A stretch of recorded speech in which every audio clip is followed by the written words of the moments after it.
If I were to be in Ireland today, I would be called an improper woman. And why is this? Well, it has a lot to do with the ring that I wear on this finger. This is called an Irish claddagh ring. I wear it to represent my own heritage and, of course, my relationship status. But little did I know that this ring in Ireland is only used for betrothal and wedding purposes, passed down from mother to daughter. So, if I were in Ireland, they would automatically think I was getting married, and this is incorrect. So, this sparked a new interest that I would tell you about Irish wedding traditions.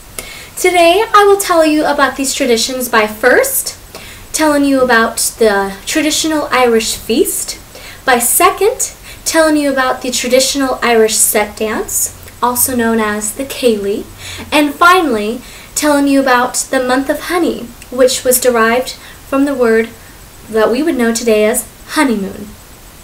So, if I just got done watching an Irish ceremony, I would then go into the traditional feast. This menu consists of soda bread, cabbage, and a lot of fruitcake. Granted, this doesn't sound like a good meal to most Americans, but in Ireland, it was very much so loved. The fruitcake, the batter was mixed with a lot of brandy and whiskey, and they really liked to celebrate with some alcohol, so that's really nice.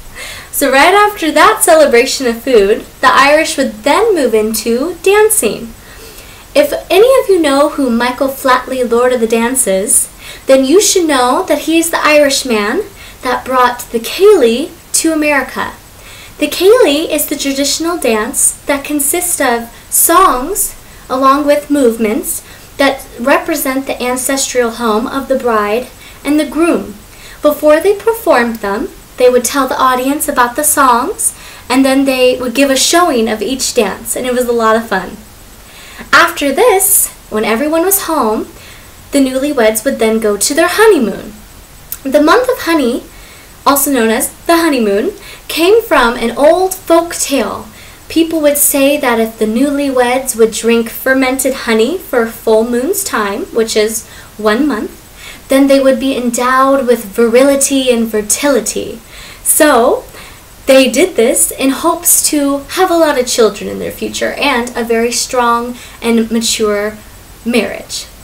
So, today I told you about Irish traditions in the wedding by first telling you about the traditional Irish feast, by second telling you about the traditional Irish set dance called the céilí, and by third telling you about the honeymoon. I had a lot of fun talking to you about this today because I'm Irish and I've learned a lot more about my heritage. I am so excited to one day get married because this ring will then finally be telling the truth. I'm so glad I fell upon weddingtheknot.com because I really learned the Irish really do love tying the knot.